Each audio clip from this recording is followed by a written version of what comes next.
வாழ்க வையகம், வாழ்க வையகம், வாழ்க வளமுடன். குரு வாழ்க, குருவே துணை.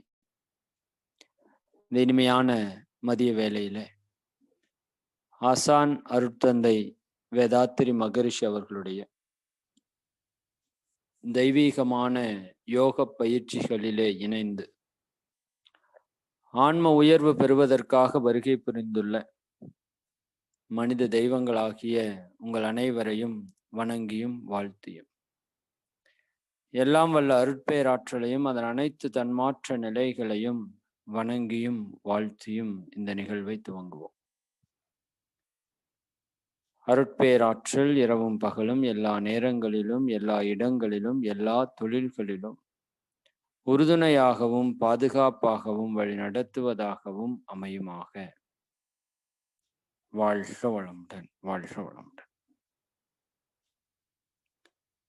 இந்த ஒரு தெய்வீகமான வாய்ப்பை வழங்கிய திருப்பூர் மண்டலத்தினுடைய தலைவர் ஐயா அவர்கள் துவங்கி திருப்பூர் மண்டல அறக்கட்டளைகள், அறிவுத்திருக்கோவில், தவம் மையங்களினுடைய அருள் தொண்டர்கள் வரை அனைவருக்கும் மிகுந்த நன்றிகளை காணிக்கைகளாக்கி இந்த உரையை துவங்குவோம். வாழ்க வளமுடன், வாழ்க வளமுடன். வாழ்வது ஒரு முறை, வாழ்த்தட்டும் தலைமுறை. மிக அற்புதமான தலைப்பு. மனித வாழ்வு என்பது கிடைத்தற்கரிய ஒரு பொக்கிஷம். அந்த பொக்கிஷத்தை கொண்டு இறையுணர்வு என்ற பொக்கிஷத்தை அடைந்தவர்களால் மட்டுமே இந்த வாழ்க்கையினுடைய மேன்மையை, உயர்வை, உன்னதத்தை, பெருமையை, இதனுடைய மதிப்பை உணர முடியும். அதனால்தான் சொன்னார்கள், அரிது அரிது மானிடராய் பிறத்தல் அரிது என்று. இந்த மானுட பிறவியினுடைய மதிப்பை உணர்ந்த ஞானிகள் இதை மிக அரிதான விஷயமாக கருதுகின்றார்கள். இதனுடைய மதிப்பை உணராத மக்கள் இதை ஒரு அற்ப விஷயமாக கருதி கொண்டு தங்களுடைய வாழ்க்கையே இழந்து கொண்டிருக்கின்ற சூழலை நாம் பார்த்து கொண்டிருக்கின்றோம். வாழ்வது என்பது ஒரு முறை மட்டுமே. இதை நாம் முதலில் ஆழமாக புரிந்து கொள்ள வேண்டும் அன்பர்களே. அதனால்தான் பாரதியார் சொல்லுவார், தேடிச்சோறு நிதம் தின்று பல சின்னஞ்சிறு கதைகள் பேசி மனம் வாடி துன்பம் மிக உழன்று பிறர் வாட பல செயல்கள் செய்து நரை கூடி கிளப்பருவமெய்தி கொடுங்கூற்று கிரை எனப்பின் மாயும் பல வேடிக்கை மனிதரை போல் நான் வீழ்வேன் என்று நினைத்தாயோ? இந்த மகான்களுடைய கேள்வி. எப்படி மனித வாழ்க்கை சென்று கொண்டிருக்கிறது? தேடிச்சோறு நிதம் தின்று. வார்த்தை கொஞ்சம் ஸ்ட்ராங்கா தான் இருக்கும், பாரதியாருக்கும் விவேகானந்தருக்கும். நீங்க மகரிஷிக்கு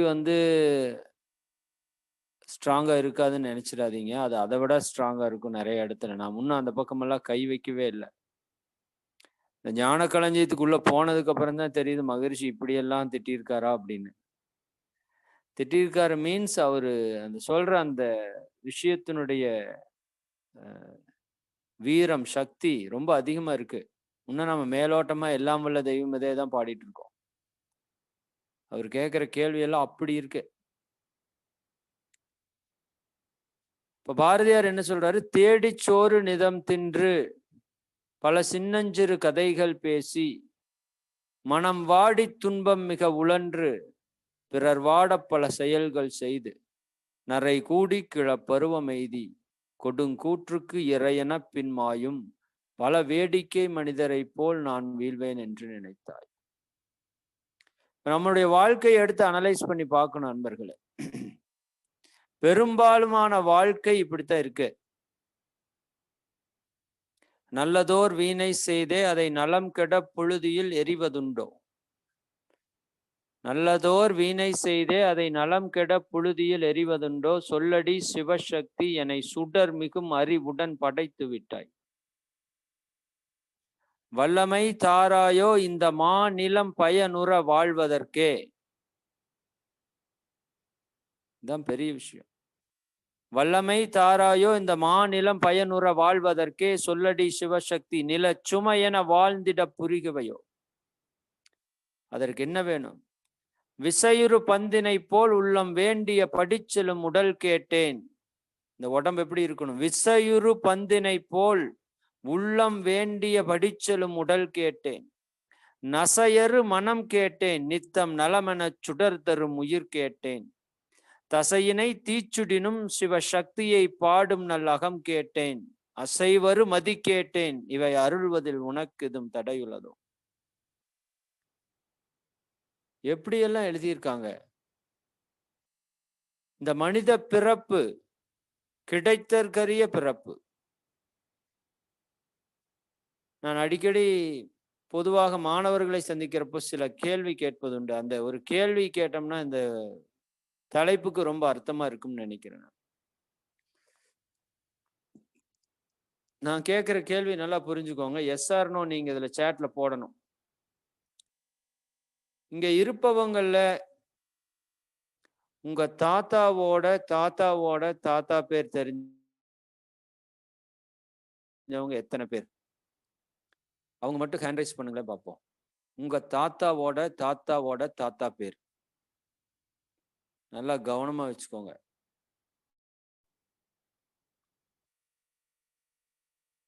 எக்ஸலண்ட், ரொம்ப ரொம்ப நன்றி. சந்திராமா மட்டும் எஸ்ன்னு போட்டிருக்காங்க. அம்மா தாத்தாவோட தாத்தா இல்ல, அப்பாவோட அப்பாவுக்கு பேரு தாத்தா. தாத்தாவோட அப்பாவுக்கு பேரு தாத்தாவோட தாத்தா. அந்த தாத்தாவோட அப்பாவுக்கு பேரு தான் தாத்தாவோட தாத்தா பேர். அதாவது அப்பா தாத்தா, அதுக்கு முன்னாடி 1 2 3 4, நம்மளுக்கு முன்னாடி ஒரு 6 ஜென்ரேஷன் வச்சுக்கோங்க. 7 தலைமுறை சொல்றோம்ல, சரிதானா? நல்லா புரிந்துக்குங்க அன்பர்களே. நம்மை பெற்ற தாத்தாவோட தாத்தா பேர் நமக்கு தெரியல.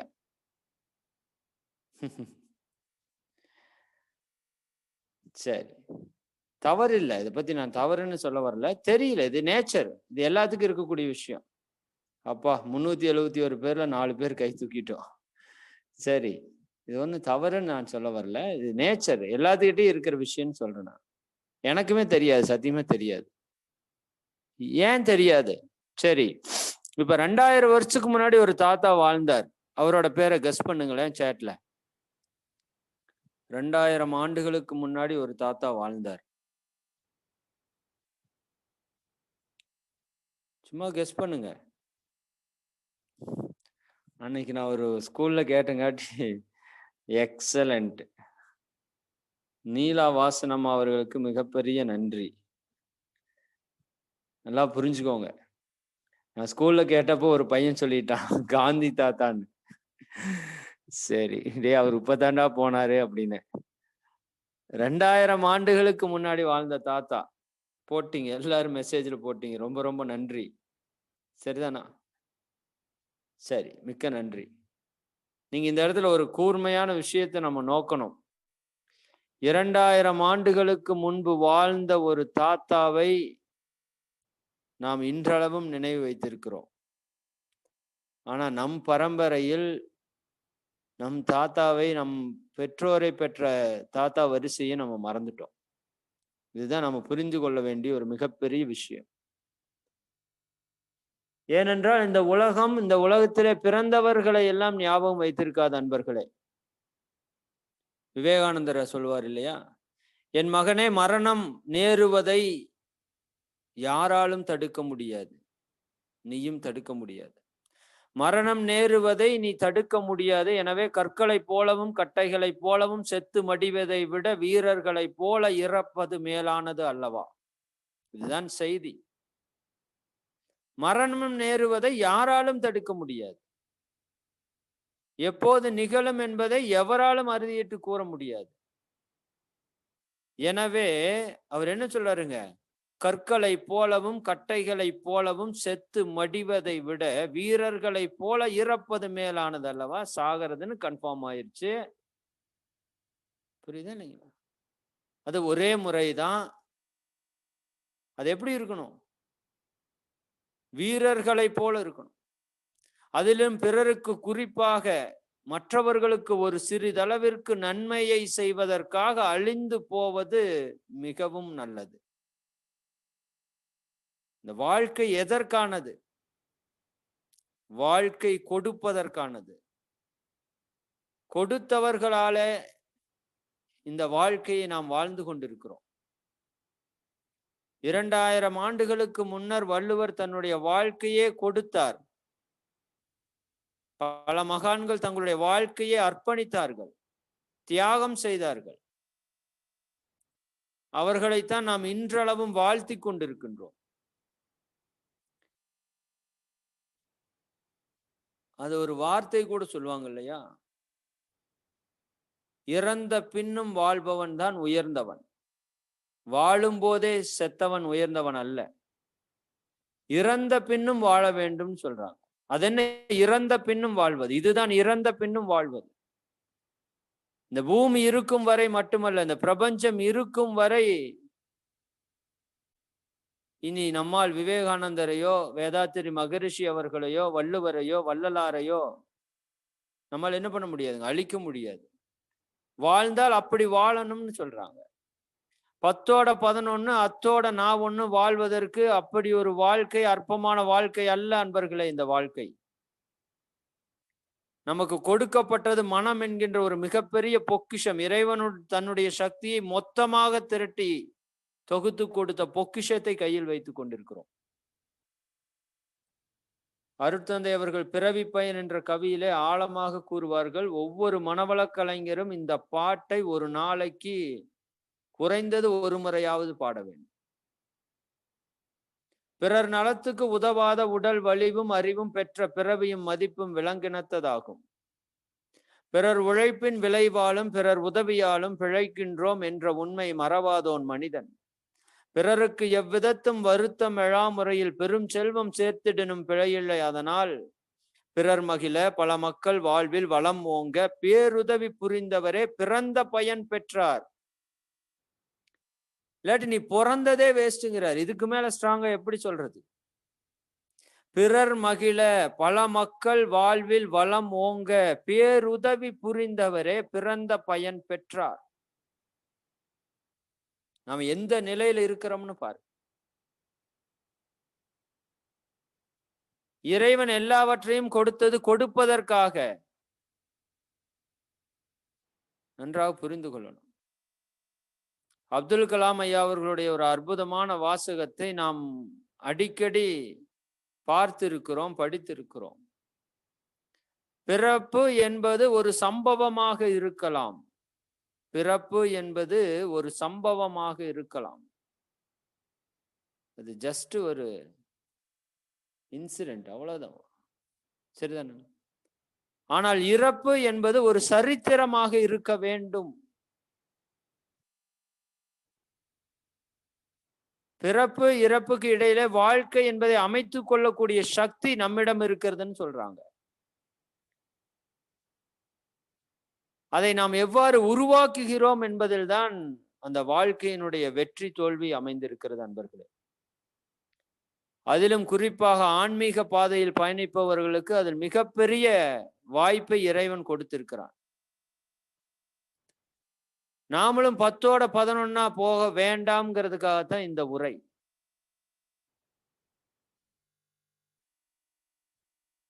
நம்மளுடைய பேரனுடைய பேரனுடைய பேரனிடம் யாராவது உன்னுடைய தாத்தாவுடைய தாத்தாவுடைய தாத்தா பெயர்னோ பாட்டியுடைய பாட்டியுடைய பாட்டி பெயர்னோ கேட்டா தெரியலேன்னு சொன்னா அது கற்களை போலவும் கட்டைகளை போலவும் வாழ்ந்த ஒரு வாழ்க்கை.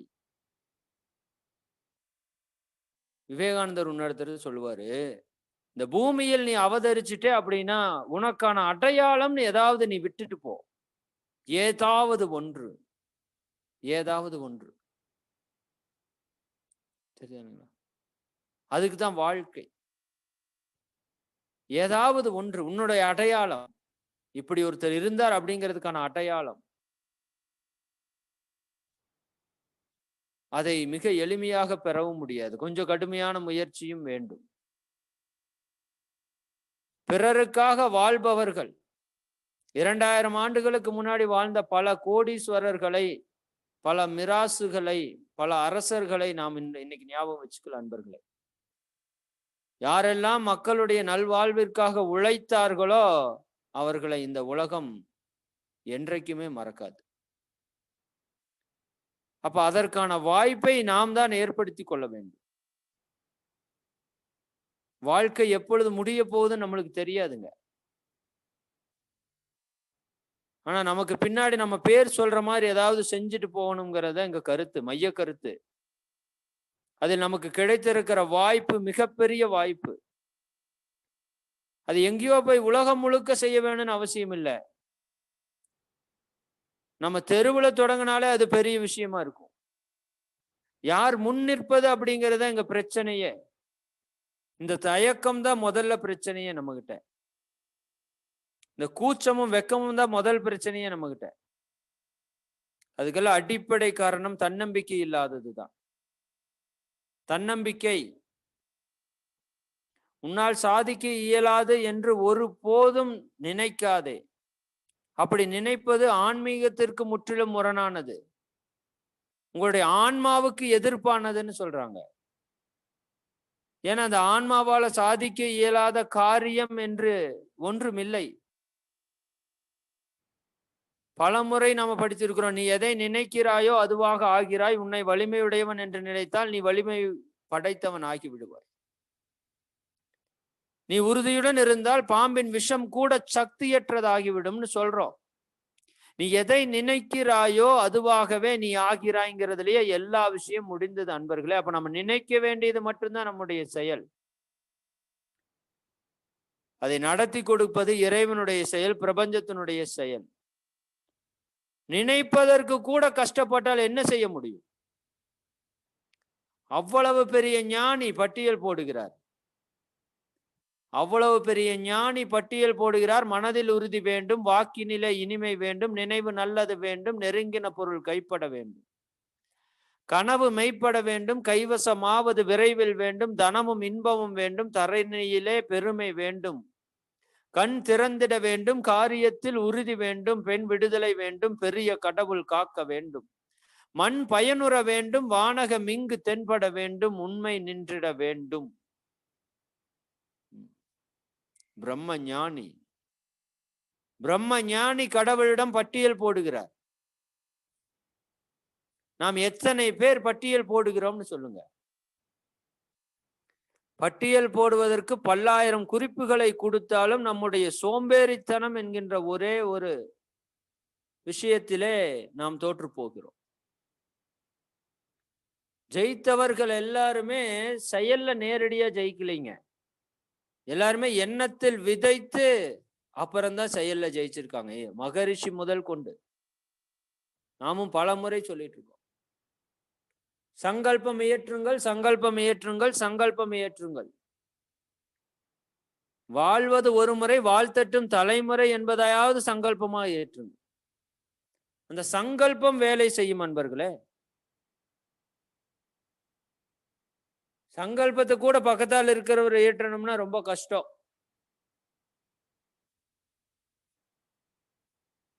அப்போ நம்முடைய சக்தி என்ன? நீங்கள் கடவுளின் குழந்தைகள். எவ்வளவு அருமையா புரியும் நமக்கு. சுத்தவெளியினுடைய குழந்தைகள், அழியாத பேரின்பத்தின் பங்குதான், புனிதமும் பூரணத்துவமும் பெற்றவர்கள். இப்ப நம்மகிட்ட இருக்கிற விஷயமே என்னன்னா, எனக்கு செய்ய வேண்டிய பணி என்ன அப்படின்னு விவேகானந்தர் தெளிவா சொல்றார். எழுமின் விழுமின், எழுமின் விழுமின். இந்த அச்சமற்ற செய்தியை பரப்புவதற்காகவே நான் வந்திருக்கிறேன். அவர் மட்டுமல்ல, இன்னைக்கு நம்மளுடைய வேலை அதுவாகத்தான் இருக்கு. நாம் யார் என்பதே நமக்கு தெரியல இன்னைக்கு வரைக்கும். அதுதான் நம்மகிட்ட இருக்கிற ஒரே பிரச்சனை. நாம் நம்மை எல்லை கட்டி கொண்டு இந்த உடலாக, உயிராக, மனமாக எல்லை கட்டி கொண்டு இருக்கிறோம். மகிரி சொல்லுவாங்க, இந்த நரகாசுரனுக்கு நரன் என்றால் உடல், சரிதானுங்களா? நரன் என்றால் உடல், உடல் அளவிலே தன்னை எல்லை கட்டி கொண்டவன் நரகத்தில் வாழ்வான், அவன் தான் நரகாசுரன். சரிதானுங்களா? இப்ப நம்மளுடைய உண்மை இயல்பு என்னங்கிறது நமக்கு இன்னும் புலப்படல. அதனாலதான் சொல்றாங்க மகான்கள், உன்னுடைய உண்மை இயல்பை நீ கண்டு கொள்ள வேண்டும். முதல்ல அதற்கு கடும் முயற்சி எடுக்க வேண்டும், தவத்தின் மூலமும் சிந்தனையின் மூலமும். தவம் கொடுப்பதனுடைய நோக்கம் நம்ம ஆன்மாவை நாம் உணர வேண்டும். அதான் அல்டிமேட் எய்ம்.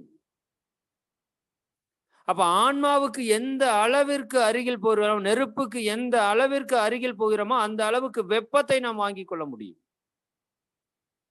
தொலை தூரத்தில் நின்று அதனுடைய பயனை அனுபவிக்க முடியாது. நெருப்புக்குள்ள சென்றால் நெருப்பாகவே மாறிவிட முடியும். அப்ப ஆன்மாவிற்கு எந்த அளவிற்கு அதன் உள்ளே செல்கிறோமோ அந்த அளவிற்கு தான் நம்மளுக்கு தெளிவு வரும், துணிவு வரும், சக்தி வரும், வாழ்க்கைக்கு தேவையான அனைத்தும் வரும். இதுதான் நோக்கம். பொதுவாக சொல்லும் போது இந்த உடற்பயிற்சி, காயகல்பம், தியானம் அத்தனையும் நம்ம பேசுறப்போ, உடற்பயிற்சி செய்தால் உடல் நலம் சரியாகும், தியானம் செய்தால் மனவளம் சரியாகும், காயகல்பம் செய்தால் உயிர் வளம் சரியாகும். ஒன்னும் சரியாகாது. நான் சொல்றேன் பாருங்க. ஆன்மாவை அறியாமல் எத்தனை நாள் உடற்பயிற்சி செய்தாலும் ஒன்றும் நடக்காது. அதற்கான பர்பஸ் தான் உடற்பயிற்சி. நான் இல்லைன்னு சொல்ல வரல. அப்ப அல்டிமேட் டைம் என்னங்க? நாம் ஆன்மாவை அறியாத, தன்னை அறிய தனக்கு ஒரு கேடில்லை, தன்னை அறியாமல் தானே கெடுகின்றார். இதுதான் வாழ்க்கை. அப்ப தன்னை அறிவதற்கான முயற்சி, இதுதான் தகுதின்னு சொல்லுவாங்க. ஒவ்வொன்றுக்கும் ஒவ்வொரு தகுதி இருக்கிறது. அதை மூன்றாக பிரித்து சொல்வாங்க. முதல் தகுதியில முதல் தானா தன்னம்பிக்கைன்னு அர்த்தம்.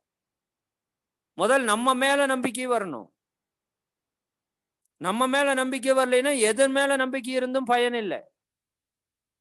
விவேகானந்தர் சொல்றாரு, உண்மையில் உனக்கு நம்பிக்கை இல்லை என்றால் கடவுளே நேரில் வந்தாலும் பயன் இல்லை, 10 காசுக்கு பிரயோஜனம் இல்லை. நல்லா புரிஞ்சுக்கணும். அப்ப நமக்கு முதல் தன்னம்பிக்கை, நம்ம மேல ஒரு நம்பிக்கை. நாம் கடவுள் என்பதில் ஒரு நம்பிக்கை, நாம் புனிதமும் பூரணத்துவமும் பெற்றவர்கள் அப்படிங்கிறதுல ஒரு நம்பிக்கை. புரியுதுங்களா? நாம் இறைவனை அடைவதற்காக வந்திருக்கிற இலை குழந்தைகள் என்பதில் ஒரு நம்பிக்கை. நம்மால் எதையும் சாதிக்க முடியும் அப்படிங்கிறது ஒரு நம்பிக்கை. நாம் பிறருக்கு உதவி செய்ய வந்திருக்கிறோம் என்பதில் ஒரு நம்பிக்கை. இப்ப இவைதான் நமக்கு முதல்ல அடிப்படை. ஒரு இடத்துல சொல்றாரு, நீ தூய்மை உள்ளவனாக இருந்தால், வலிமை உள்ளவனாக இருந்தால், நீ ஒருவனே உலகில் உள்ள அத்தனை பேருக்கும் சமமானவனாயவா. இதுக்கு மேல என்ன சொல்ல வேண்டும்? தூய்மையும் வலிமை உள்ளவனாக இருந்தால், தூய்மை அங்க அதுதான் முக்கியம். உலகில் உள்ள அத்தனை பேருக்கும் நீ சமமானவனாவாய். முதல் படி என்னங்க? உற்சாகத்துடன் இருக்க தொடங்குவதுதான் ஆன்மீக வாழ்க்கை வாரம். அதனுடைய ஃபர்ஸ்ட் ஸ்டெப்புங்கிறார். எப்படி இருக்கணும்? உற்சாகத்துடன் இருக்கணும். இதெல்லாம் நம்ம நோக்கத்துக்கு மிக அடிப்படையானது. சோர்வு என்பது ஆன்மீகத்துல அதற்கு அந்த வார்த்தைக்கான விளக்கமே கிடையாதுங்க. உற்சாகத்துடன் இருந்தால்தான் நம்ம ஆன்மீக வாழ்க்கை வாழ ஆரம்பிப்பதற்கான ஃபர்ஸ்ட் ஸ்டெப் அதுதான். அப்ப அதை நாம் எவ்வாறு கை கொள்கிறோம் என்பதை பாருங்க.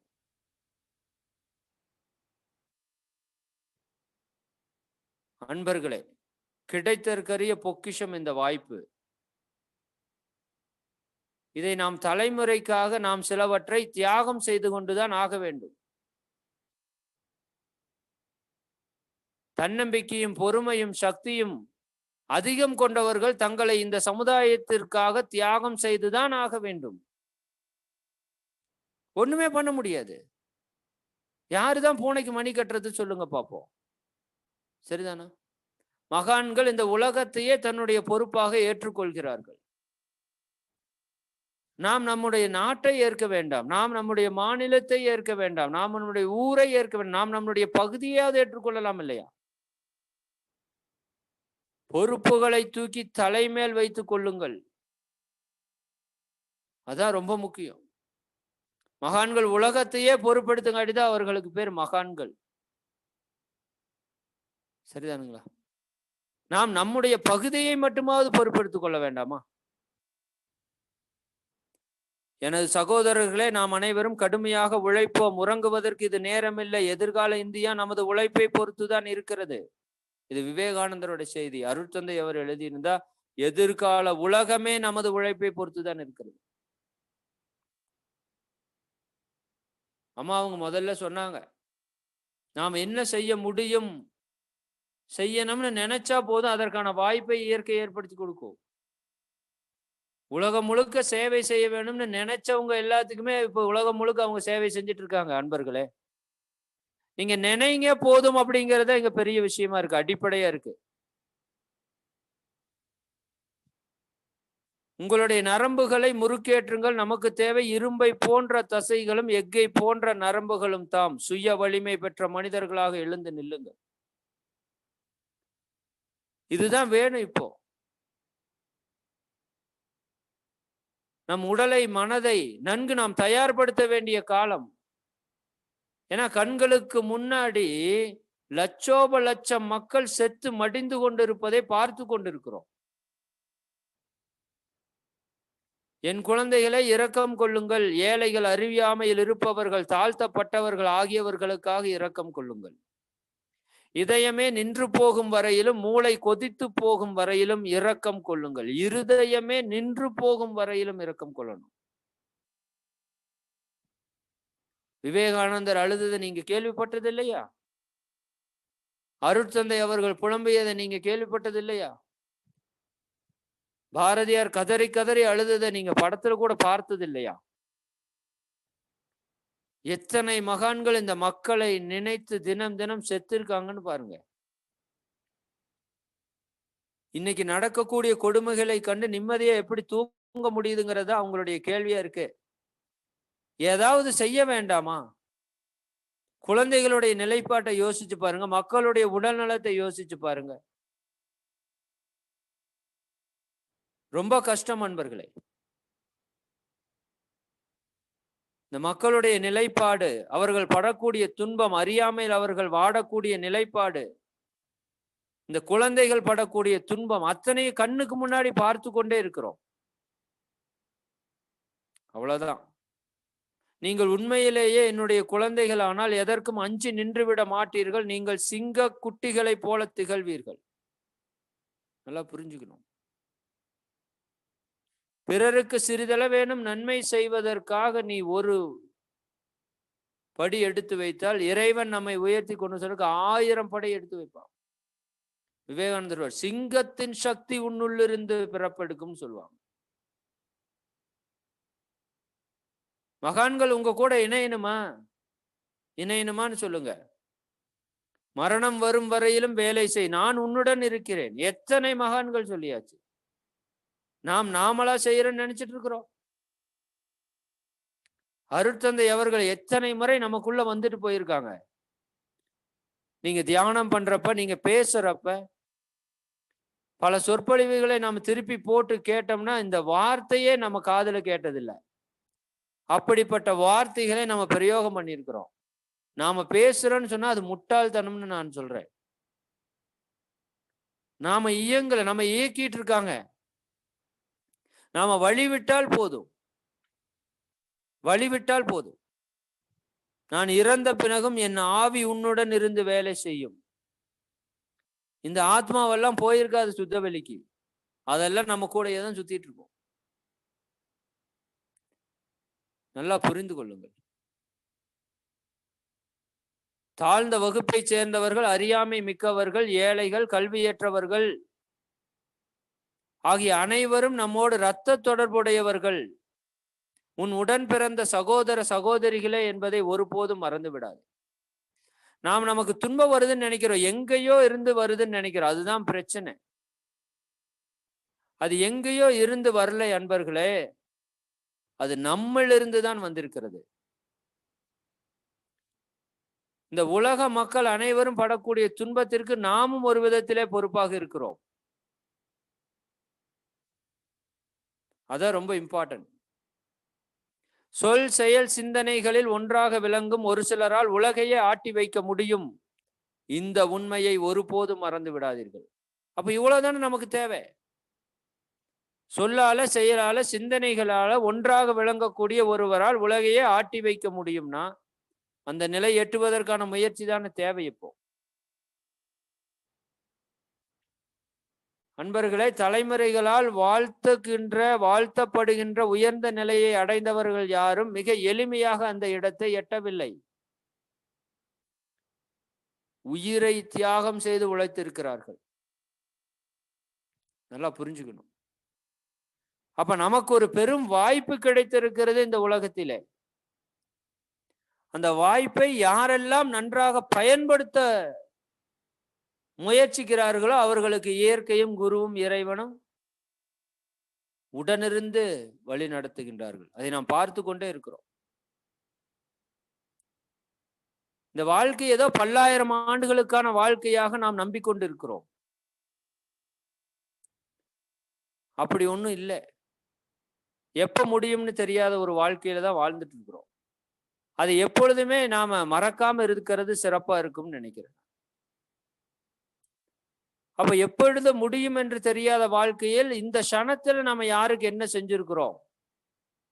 எல்லாருக்குமே விருப்பம்தான், தலைமுறை வாழ்த்தும்படி வாழ வேண்டும் என்று. ஆனால் யாரும் எதையும் தியாகம் செய்வதற்கு இன்னைக்கு விரும்புறதில்லை பெரிதாக. அப்ப கிடைத்தற்கரிய இந்த வாழ்க்கையை பிறருக்காக, பிறர் நலத்திற்காக அர்ப்பணித்து வாழக்கூடிய ஒரு அற்புதமான விஷயத்தை அருட்தந்தை அவர்கள் நம் கையிலே கொடுத்திருக்கிறார்கள். நாம் எப்பேற்பட்டவர்கள் என்பதை நாம் முதல்ல புரிந்து கொள்ளணும். அப்பதான் நம்ம மேல ஒரு நம்பிக்கை வரும். இரண்டாவது, குறிக்கோள். குறிக்கோளற்ற வாழ்க்கை, இதுதான் பெரும்பாலான மக்களிடம் நாம் பார்க்கிறோம். எந்த விதமான குறிக்கோளுமே இல்லை. ஏதாவது ஒரு இலக்கு வேண்டாமா? ஒரு ஆசிரியர் சொன்னார், நான் ஒரு 10,000 பேருக்கு தீட்சை கொடுக்கணும். அது இலக்கு. அது இலக்கு. ஒரு இலக்கு இல்லாமல் பயணம் எப்படி அன்பர்களே இருக்கும்? சௌமித்திரன் ஐயாவோட அந்த லிஸ்ட படிக்கிறப்ப எனக்கு ஒரு பெருமிதம். அந்த ஊர் மக்கள் 4200 பேர், அவர்கள் தீட்சை கொடுத்தவர்கள் 3800 பேர் அன்பர்களே. மெய்சிலிருக்க வைக்கக்கூடிய செய்தி. அப்ப என்னுடைய இலக்கு என்ன? இலக்கு என்னன்னு தெரியாம எப்படி என்னுடைய நகர்தல் நடந்துட்டு இருக்கு பாருங்க. இலக்கு இல்லாம எப்படி அந்த வாழ்க்கையை நம்ம நடத்தி கொண்டிருக்கிறோம்? வெந்ததை தின்னு விதி வந்தா போறதுக்கல்ல நம்மளுடைய வாழ்க்கை. ஒரு இலக்கு வேண்டும் அன்பர்களே. நமக்கு ஞானம் அடைவது என்பது ஒரு பேர் இலக்கு, அதை நான் இல்லை என்று சொல்லல. சரிங்களா? அந்த ஞானம் அடைவதற்கு நாம் செய்ய வேண்டியதற்குன்னு சில இலக்குகளை நாம நிர்ணயித்துக் கொள்ளணும். அதுல அருள்துறை இலக்கு ரொம்ப ரொம்ப ரொம்ப ரொம்ப முக்கியம்.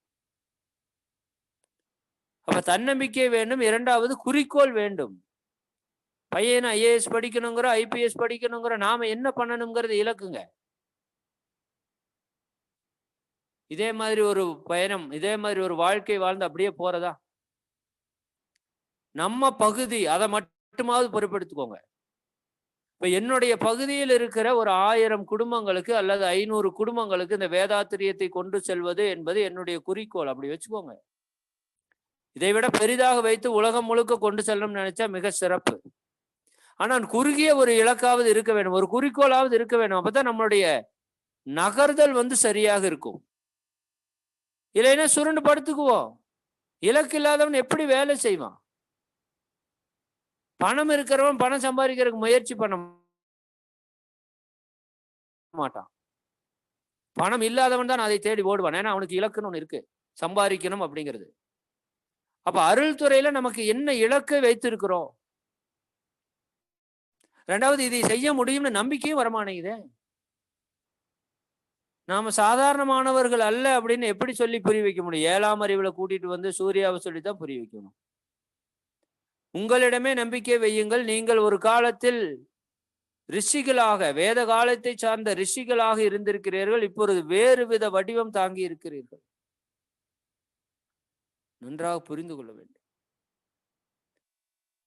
இந்த உடல் தான் நண்பர்களே இந்த மாடர்ன் டெக்னாலஜியில் இப்படி ஆயிருக்கு. இங்க இருக்கிற ஆத்மா பல்லாயிரம் ஆண்டுகளாக பிறப்பெடுத்து வந்திருக்கு. அப்ப நமக்குள் நமக்கு தேவையான அத்தனை சக்தியும் இருக்கிறதுன்னு நாம தான் உணர்ந்து கொள்ளணும். அப்போ முதல் தேவை நம்மிடம், நம்முடைய தலைமுறை நாம் வாழ்த்துவதாக அமைய வேண்டும் என்றால் நமக்கு முதல் தேவை நம்ம மேல் நம்மளுக்கு ஒரு நம்பிக்கை வேண்டும். நம்மால் எதையும் சாதிக்க முடியும் என்கின்ற ஒரு நம்பிக்கை வேண்டும். நாம் எல்லையற்ற சக்தியற்ற ஆத்மா என்பதில் நமக்கு ஒரு நம்பிக்கை வேண்டும். அந்த நம்பிக்கை எப்பொழுது முழுமை பெறும்னா ஆத்ம உணர்வு பெற்றால், அது வரைக்கும் முதல்ல நம்பிக்கை வேண்டும். இரண்டாவது, ஒரு குறிக்கோள் வேண்டும். ஒரு குறிக்கோள் இருந்தா தான் அதனுடைய செயல்பாடு ஒவ்வொரு நாளும், ஒவ்வொரு வாரமும், ஒவ்வொரு மாதமும் அந்த குறிக்கோளை அடைவதற்கான இலக்கு, அந்த பயணத்தில் நாம பயணிக்க முடியும். குறிக்கோள் அற்ற வாழ்க்கையில எந்த செயலுமே மேம்பாடா நடக்காது. நமக்கு என்ன குறிக்கோள், அது இன்னைக்கு நாம டிசைட் பண்ணணும். ஒரு 1000 பேருக்கு தீட்சை கொடுப்பேன், ஒரு 1000 பேர் அருள்நிதி ஆக்குவேன், ஒரு 1000 பேர் பிரம்மஞானி ஆக்குவேன், ஒரு 10,000 பேரை தீட்சை கொடுப்பேன், ஒரு 10,000 பேருக்கு 10,000 குழந்தைகளுக்கு நான் பயிற்சி கொடுப்பேன். அதான் சொல்றேன், உள்ளுவதெல்லாம் உயர் உள்ளன்னு சொல்லிட்டே இருக்கிறோம். ஆனா உயர் உள்ளுதல் எங்க இருக்குதுங்கிறது இங்க கேள்வியா இருக்கு. மன்றத்துக்கு 2 பேர் கொண்டு வந்து சேர்த்து விடுங்கன்னு சொன்னா 2 பேராங்கிறோம். நான் அடிக்கடி சொல்றேன், இதுக்குதான் எண்ணத்தின் சிறப்பு நம்ம பேசவே கூடாதுங்கிறோம். என்னன்னா என்ன வேணா நடக்கும்னு சொல்றோம்.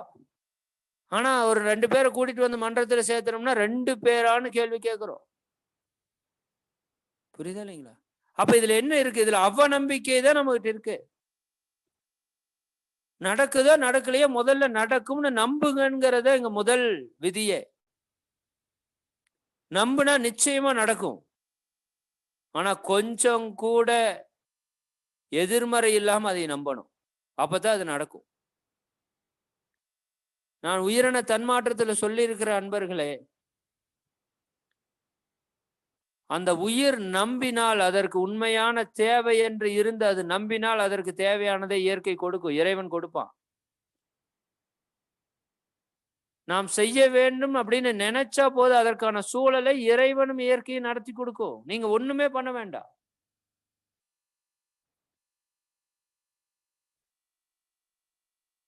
அப்ப முதல்ல நம்பிக்கை, நம்ம மேல நம்பிக்கை, நம்மால முடியுங்கிற நம்பிக்கை, நாம தான் செய்யணும் அப்படிங்கிற ஒரு உறுதிப்பாடு, அதற்கு ஒரு குறிக்கோள், ஏதாவது ஒண்ணு வச்சுக்கோங்க.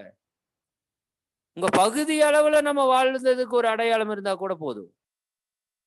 இங்க இப்படி ஒருத்தர் வாழ்ந்தார், இவர் இதை செய்தார், சரிங்களா? பிறருடைய துன்பத்தை போக்குறவங்களை இந்த உலகம் எப்பவுமே மறக்கிறது இல்லை. அவங்க எப்பவுமே வாழ்ந்துட்டே இருக்காங்க. அப்ப அதற்கு நாம் என்ன செய்ய வேண்டும்? தகுதிங்கிறதுல முதல்ல தன்னம்பிக்கை, 2வது குறிக்கோள், 3வது திட்டமிடல்னு வச்சுக்கலாம், திறமைன்னு வச்சுக்கலாம். 2மே தேவைதான். நம்மகிட்ட 2மே கிடையாதுங்கிறது பல நாளா சொல்லிட்டு இருக்கக்கூடிய செய்தி. ஒரு இலக்குன்னு ஒண்ணு அமைத்தாதான் அதற்கு ஒரு திட்டமிடுதல் அப்படிங்கிறது நம்மகிட்ட நிகழும்.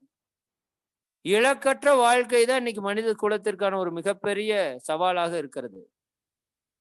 இலக்கற்ற ஒரு வாழ்க்கை, சரிங்களா? அதற்கு நாம துணிந்து செயல்பட வேண்டும். நான் முதல்லயே சொன்னேன், யாரெல்லாம் உயர்ந்து நிற்கிறார்களோ அவர்கள் தங்களை தியாகம் செய்துதான் கொண்டு ஆக வேண்டும். அதற்கு நான் மகரிஷி எல்லாத்தையும் விட்டுட்டு வாங்கன்னு சொல்லல.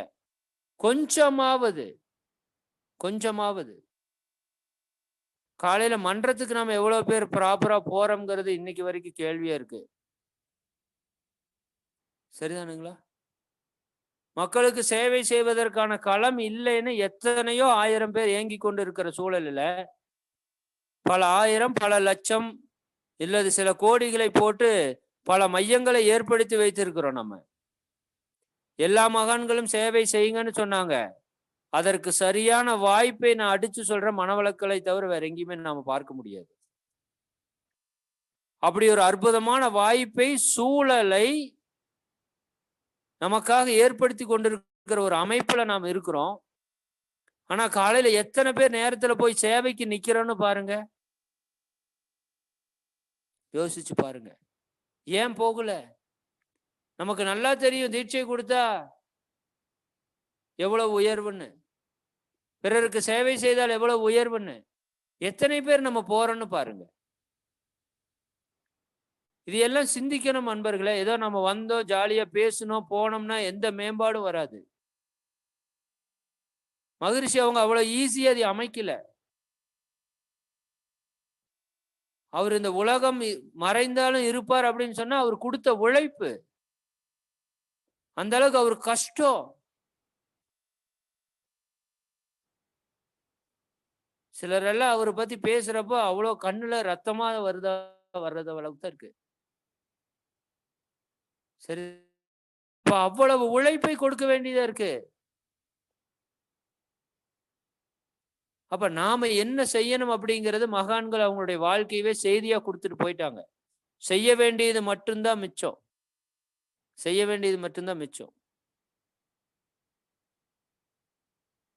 கடமை என்பது நாம் எந்த சமூகத்தில் பிறந்தோமோ அந்த சமூகத்தின் லட்சியத்திற்கும் பழக்க வழக்கங்களுக்கும் ஏற்ப நம்மை உயர்த்தவும் உன்னதப்படுத்தவும் செய்கின்ற வேலைகள்.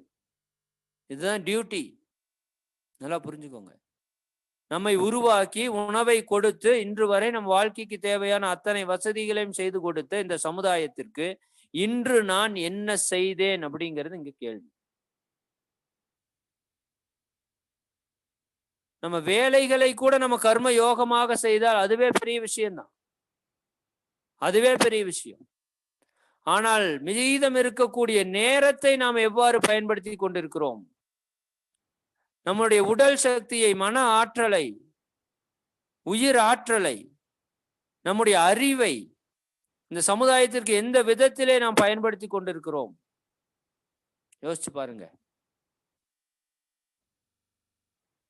அப்ப நாம் செய்ய வேண்டியது எவ்வளவு பெரிய பணி இருக்கிறது நமக்கு முன்னாடி. உலகமே துன்பக்கடல்ல ஆழ்ந்து கிடக்கிறத பார்க்கிறோம், டெய்லியும் டிவிலையும் மீடியாலையும். சரிதானா?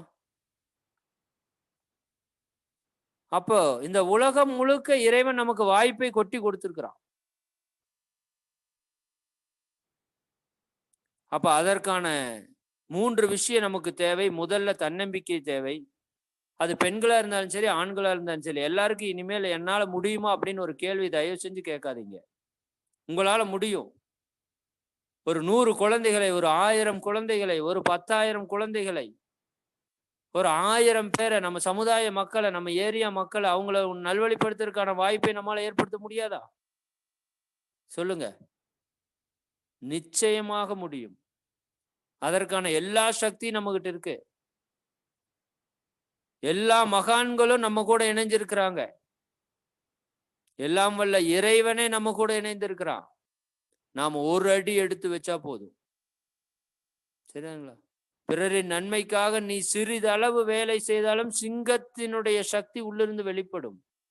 இதை மீண்டும் மீண்டும் சொல்ல விரும்புகிறோம். அப்ப முதல்ல தேவை நம்ம மேல ஒரு நம்பிக்கை, இரண்டாவது தேவை நமக்கு ஒரு இலக்கு, மூன்றாவது தேவை அதற்கான திட்டமிடுதல் மற்றும் திறமையை வளர்த்து கொள்ளுதல். முதல்ல எண்ணத்துல நம்ம உறுதியா இருக்கணும். ஆமாம், ஒரு முறைதான் வாழ போறோம். சரிதானுங்களா? இந்த வாழ்க்கை அடிக்கடி நமக்கு கிடைக்காது. நாளைக்கே நிறைவானாலும் நிறைவாயிரலாம். அப்ப இன்னைக்கு ஏதாவது செய்யறதுக்கு முயற்சி பண்ணுவோம். இப்ப ஏதாவது செய்யறதுக்கு முயற்சி பண்ணுவோம். சாப்பிட்டோடனே தூங்குறதுன்னு வச்சிருக்கிறோமா இல்லைங்களா? தூக்கத்தை தியாகம் பண்ணுவோம் டெய்லியும். இரவு தூக்கம் போதும், நமக்கு 6 மணி நேரம் தூக்கம் போதும். நேருஜி 4 மணி நேரம் தான் தூங்கணுங்கிறாங்க. பல நாட்டுக்கு உழைத்த நல்லவர்கள் 5 மணி நேரம் 4 மணி நேரம் தூங்கணுங்கிறாங்க. ஆன்மீகத்தின் உச்சம் தெரியாதவங்களே அப்படி செய்யறப்ப ஆன்மீகத்தின் உச்சம் தெரிஞ்ச நாம எப்படி செயல்படணும் பாருங்க. சுற்றியும் பாருங்க, எவ்வளவு கஷ்டமான ஒரு உலகமா தான் இருக்குது. உடல் நலத்துல, மன வளத்துல, குடும்ப நலத்துல, பொருளாதார வளத்துல, குழந்தைகள் இன்னும் கொஞ்சம் நஞ்சம் அல்ல. குழந்தைகளோட நிலையை நினைச்சாதான் அடிக்கடி ரொம்ப கஷ்டமாகவும் வலியாகவும் சில நேரம் பயமாகவும் இருக்கு. என்ன ஆக போகிறதோ. இதற்கு ஏதாவது செய்தாக வேண்டும் அன்பர்களே. எல்லாருடைய எண்ணமும் சேரணும், அப்பதான் அது நடக்கும். அதனாலதான் மகிழ்ச்சி முதல் நினைங்கன்னு சொல்றாரு. வாழ்க வையகம்னு அனுப்புனது நான் அடிக்கடி சொல்லிட்டு இருக்கேன். அது சந்தோஷத்துல அனுப்புனது, துக்கத்துல அனுப்புனது. நீங்க இனிமேல் அந்த வார்த்தையை சந்தோஷமா சொல்லாதீங்க. இந்த உலகம் அப்படி வாழணும்னு ஏக்க உணர்வோடு அழுத்தி சொல்லுங்க. ஏக்கம் வந்தா தான் அழுத்தம் வரும். அப்ப நம்மை சுற்றி நடந்து கொண்டிருப்பதை பற்றி சிந்திப்பதற்கே நமக்கு நேரம் இல்லாம இருக்கு. பெருவாரியாக நமக்கு நம்ம பிரச்சனையே பெருசா இருக்கு. அற்பமான பிரச்சனைகள். இவன் இதை சொல்லிட்டான், அவன் அதை சொல்லிட்டா, அவன் அதை வாங்கிட்டா, இவன் இதை வாங்கிட்டா. வேடிக்கை மனிதர்கள். சொல்லிட்டா என்ன, சொல்லிட்டா முடிஞ்சது, சொல்லிட்டா சொன்னா நடந்துருமா? ஒரு அற்ப பிரச்சனைகளுக்குள்ளே சுத்திட்டு இருக்கிற நாம எங்க போய் ஆத்ம ஞானத்தை பற்றி யோசிக்கிறதுங்கிறது அங்க பெரிய கேள்வியா. இன்னும் குடும்பத்துக்குள்ள சின்ன சின்ன விஷயங்களுக்கு தன்முனைப்பு, பற்று. குடும்பத்தை விட்டுட்டு வாங்கன்னு சொல்லல. ஒரு அற்பமான விஷயம், இலக்கு எங்கேயோ இருக்கு. உலகை காப்பாத்த வந்தவங்க நீங்களும் நானும் பேசிட்டு இருக்கிறோம். சாதாரண சோத்துக்கும் புளி குழம்புக்கும் சண்டை போட்டுட்டு. யோசிச்சு பாருங்க. நாம நம்மளுடைய இலக்கு என்ன? எவ்வளவு பெரிய இலக்கு கையில வச்சிருக்கிறோம். சரிதானுங்களா? அப்ப அதற்கு நாம் செயல்பட வேண்டியது என்ன? இன்னைக்கே நம்ம முடிவெடுக்கணும். நீங்க தயவு செய்து குறிக்கோளை அமைத்துக் கொள்ளுங்கள். இதுதான் முதல் விஷயம். உலகம் முழுக்க சென்று வேதாத்தியத்தை பரப்பணுமா? அதுதான் உங்களுடைய லட்சியமா இருக்கணும். ஓடணும். கனவு என்பது தூக்கத்துல வருவதில்லைன்னு சொல்றாரு கலாம் சார். உன்னை தூங்க விடாமல் செய்யணும். உள்ள ஓடணும். என்ன கொடுக்கலாம், ஏது கொடுக்கலாம், மண்டைக்குள்ள அப்படியே அரிக்கணும். உடற்பயிற்சி 1 மணி நேரம் செய்யறோம். இது ஏதாவது மாத்தி 1/2 மணி நேரத்துக்கு உங்களால செய்ய முடியுமா? ஏதாவது யோசிங்க. தியானம் 20 நிமிஷம் உட்காருன்னு சொல்ற மக்கள் உட்கார மாட்டேங்கிறாங்க. 10 நிமிஷம் தான் காய்கள் போம். பழக்கத்துக்கு விளக்கத்துக்கு போராட்டமா இருக்கு. யாரும் பண்ண மாட்டேங்கிறாங்க. தற்சோதனை யாரும் செய்யறது இல்ல. அப்ப என்ன பண்ணி இதை செய்ய வைக்கிறது? இதற்கு என்ன பண்ணணும்? அவ பயிற்சிகள் ஏதாவது மாற்றம் கொண்டு வர முடியுமா? மகரிஷி அப்படித்தான் சொல்லியிருக்காங்க. நீங்க என்ன வேணா மாற்றம் கொண்டு வந்துக்குங்க. அதுக்குன்னு நினைச்சவங்க வந்தவங்க போனவங்க எல்லாம் மாற்றம் கொண்டு வாங்கன்னு அவர் சொல்லல. அவருக்கும் மேல ஞானத்துல போகணும். நம்ம என் தோல் மேல ஏறி உட்கார வச்சிருக்கிறேன், மேல போங்கன்னு தானே சொல்றாரு. இப்ப அந்த ஞானத்தை தொட்டு அதை மாற்ற அளவுக்கு நம்மளுக்கு ரைட்ஸ் கொடுத்திருக்காரு. அப்ப இந்த மக்களுடைய நிலைப்பாடை மாற்றுவதற்கு தான் நாம பிறந்திருக்கிறோம். இறைவன் நம்மை அதற்கு தான் தோற்றுவித்திருக்கிறார். மகத்தான காரியங்கள் செய்வதற்காக நாம் பிறந்திருக்கிறோம். டெய்லியும் சொல்லணும். மகத்தான காரியங்களை நாம் செய்வதற்காகத்தான் நாம் பிறந்திருக்கிறோம். இறைவன் நம்மளை படைத்திருக்கிறான். இந்த 10க்கு 16க்குள்ள வாழ்றதுக்காக படைக்கல. நாம் அதை நம்புறோம், அதனால் அப்படியே இருக்கிறோம். சரிதானுங்களா? கூட்டுப்புழு தன்னை கட்டுப்படுத்தி கொஞ்சம் கஷ்டத்தை அனுபவிச்சாதான் அது பறந்து வெளியே வரும். தங்கம் நெருப்புல போட்டு புடம்போடத்தான் நண்பர்களே அதனுடைய மெருகு ஏறும். வைரத்தை பட்ட தீட்டுனா தான் ஜொலிக்கும். கல்லுல அடி பட்டாதான் சிலை ஆகும். நல்லா புரிஞ்சுக்குங்க. இந்த வாழ்க்கையே ஒரு போராட்டம் தான். முள்ளு மேல நடக்கிற மாதிரி தான் போயிட்டு இருக்கிறோம். பட்டு கம்பளை விரிக்கிறதுக்கு யாரும் தயாரா இல்லை. ஆனா உண்மை நம்ம கர்ம வினைப்படி அது வந்துட்டு இருக்கு. அப்ப நம்ம எந்த அளவிற்கு அதிகப்படியான சோதனைகளை சந்திக்கிறோமோ அந்த அளவுக்கு அதிகப்படியான சாதனைகளை நாம் சாதிக்க முடியும். அப்ப அதற்கு என்ன வேணும்? நமக்கு ஒரு செயல் வேணும், செயல் திட்டம் வேணும், ஒரு நோக்கம் வேணும், ஒரு இலக்கு வேணும், அதற்கான ஒரு பயணம் வேணும். அதை நாம தான் முன்னெடுக்கணும். இந்த சமுதாயத்துல பிரச்சனையே என்னன்னா, யாரு மணி கட்டுறதுங்கிறது தான் பிரச்சனையே. சரிதானுங்களா? யாரு மணி கட்டுறதுங்கிறது தான் பிரச்சனை. இப்ப நீங்க முன்னாடி நிக்கிறதுக்கு தான் இப்ப ஆள் வேணும். இங்க நீங்க முன்னாடி நின்னு பாருங்க, உங்க கூட 100 பேர் வரல அப்படின்னா நீங்க எனக்கு போன் பண்ணுங்க. நீங்க முன் நிக்கணும், கொஞ்சம் முயற்சி கொடுக்கணும், கொஞ்சம் உழைப்ப கொடுக்கணும். எண்ணம் தூய்மையா இருந்தா தானா வந்து சேரும். யாரோ ஒருத்தர் கூட நேத்து சொன்னாங்க, கட்டணம் கட்டுறக்கிட்ட மகிழ்ச்சி கிட்ட போய் சொன்னாங்களாமா, எவ்வளவு பட்ஜெட்னு கேட்டாராமா, 5 லட்சம் ரூபாய்ன்னு சொன்னாங்களாமா. எதுக்கு 5 லட்சம் ரூபாய் கட்டுறீங்க? 50 லட்சம் ரூபாய் கட்டுங்கன்னு சொன்னாராம். நீங்க சாதாரணமா நினைச்சிடாதீங்க மகிழ்ச்சி. 50 லட்சம் ரூபாய் பெருசு அப்படின்னு. நீங்க 50 லட்சம் ரூபாய் போட்டுட்டு கட்டணும்னு மட்டும் நினைச்சு கட்டடத்தை ஆரம்பி, கட்டணம் தனக்கு தானே வாங்கி கொள்ளும்னு சொன்னாராம். புரியுதுங்களா? அவங்க 60 லட்சம் ரூபாய் கட்டி முடிச்சாங்கன்னு சொன்னாங்க. அப்ப நினைக்கிறதே பெருசா நினைக்கணும். நம்மால முடியும்னு நினைக்கணும். அவ்வளவுதான் விஷயம். சரி, இப்போ நாம கொஞ்சம் கஷ்டப்படுறதுக்கு தயாராகும். கஷ்டப்படாம எதுவும் நம்ம வாழ்க்கையில கிடைக்க போறது இல்லை. அது பொருளா இருந்தாலும் சரி, அருளா இருந்தாலும் சரி. அப்போ கஷ்டப்படுறது கஷ்டப்பட்டு தான் கஷ்டப்படணுமானா, உண்மையாலுமே கஷ்டத்தை கஷ்டப்பட வேண்டிய அவசியம் இல்லை. நம்ம இஷ்டப்பட்டோம்னா அந்த கஷ்டம் கஷ்டமா தெரியறது இல்லை. நல்லா புரிஞ்சுக்கோங்க. குழந்தை 4 மாடியில மேல ஏறி ஏறி ஓடி ஓடியாண்டுட்டு வரும் அன்பர்களே, பார்த்திருப்பீங்க நீங்க. எந்த விதமான கஷ்டமும் அல்ல. ஆனால் ஒரே ஒரு முறை நீங்க மேல் மாடியில ஒரு மாடியில போய் ஏதாவது எடுத்துட்டு வாங்கன்னு சொன்னீங்கன்னா கஷ்டமா இருக்கும். ஏமா என்ன சொல்ற, நீ ஏன் போய் எடுத்துட்டு வாமாங்கும். அப்ப இஷ்டப்பட்டு செய்யறப்ப எந்த வேலையுமே கஷ்டமா தெரியறது இல்ல. கஷ்டம்னு நினைச்சா நம்மால ஒரு துரும்ப கூட நகர்த்த முடியறது இல்ல. நல்லா புரிஞ்சுக்கோங்க. தீட்சை வாங்கியவர்கள், தீட்சை கொடுப்பதற்கான வாய்ப்பை பெற்றவர்கள் எல்லாருமே இந்த சமுதாயத்திற்காக என்ன சொல்றதுங்க, சேவை ஆற்றுவதற்காக இறைவனாலும் குருவாலும் தேர்ந்தெடுக்கப்பட்டவர்கள். உங்களோட ஏரியா உங்களோட பொறுப்பு, அவ்வளவுதான். இதுக்கு மேல என்ன சொல்றது நான்? அந்த ஏரியாவுக்கு நீங்க தான் பொறுப்பு, அந்த தெருவுக்கு நீங்க தான் பொறுப்பு. அங்க யாருக்கு என்ன நடந்தாலும் நீங்க தான் பொறுப்பு.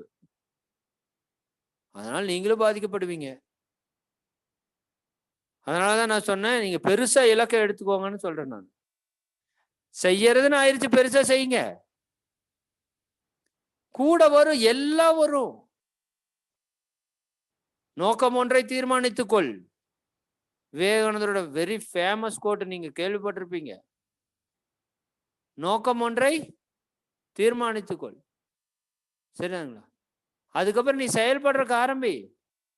உனக்கு தேவையானதெல்லாம் தானா வரும். இந்த கோட்டை தயவு செஞ்சு நோட் பண்ணி வச்சுக்கோங்க. நோக்கம் என்பதை முதலில் தீர்மானி, அதுவே இலக்கு என்பதை உறுதி செய்து கொள். கையில் பணம் இல்லையே, உடலில் வலுவில்லையே, உதவி செய்ய நண்பர்கள் இல்லையே என்றெல்லாம் யோசித்து நேரத்தை வீணாக்காதே. எதற்கும் பயப்படாதே, தயங்காதே. இலக்கை நோக்கி அடி எடுத்து வை. தொடர்ந்து முன்னேறு. சோதனைகள் விலகும், பாதை தெளிவாகும். நோக்கத்தை அடைந்தே தீர்வாய். அதை யாராலும் தடுக்க முடியாது. நான் பார்த்திருக்கிற கண்ணுக்கு முன்னாடி சிலர் ஒரு மிகப்பெரிய ஃபங்க்ஷன், 4-5 லட்சம் ரூபாய் செலவாகும். கையில 10 காசு இல்லாம அந்த ஃபங்க்ஷனை தொடங்கி அவருக்கு நடத்தி முடிச்சு அதன் கண்ணுக்கு முன்னாடி பார்த்துருக்கேன். அவர் சட்ட கையில 10 காசு இல்லைங்கிறதையும் நான் பார்த்தேன். அதுக்கு முந்தின நாள் இரவு. அடுத்த நாள் அது எங்கிருந்து வருது, எப்படி வருது? மிகப்பெரிய ஆச்சரியம்.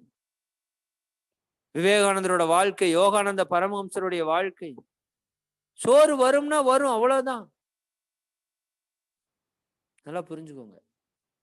ஊழ்வினை உருத்து வந்து ஊட்டும் சொல்லுவாங்க.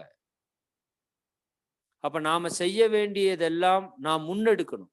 அதுதான் நம்மளுடைய ஏரியா மக்களுக்கு. சரிதானுங்களா? இந்த ஏரியா மக்களுக்கு நான் தான் பொறுப்பு. மகரிஷி உலகத்துக்கு பொறுப்பெடுத்தாங்க. நாம நம்ம தெருவுக்கு பொறுப்பெடுப்போம். அங்க இருக்கிற ஒரு மக்களையும் நாம என்ன பண்ண விடக்கூடாது, துன்பப்பட விடக்கூடாது. அதுக்கு என்ன பண்ணணும்னு யோசிங்க. அது உள்ள இருந்து சிந்தனைகளை இறைவன் கொடுப்பான், குரு கொடுப்பாரு. அது அவங்க வேலை, அவங்க பார்த்துக்குவாங்க. யோசிக்கிறது மட்டும்தான் நம்ம வேலை.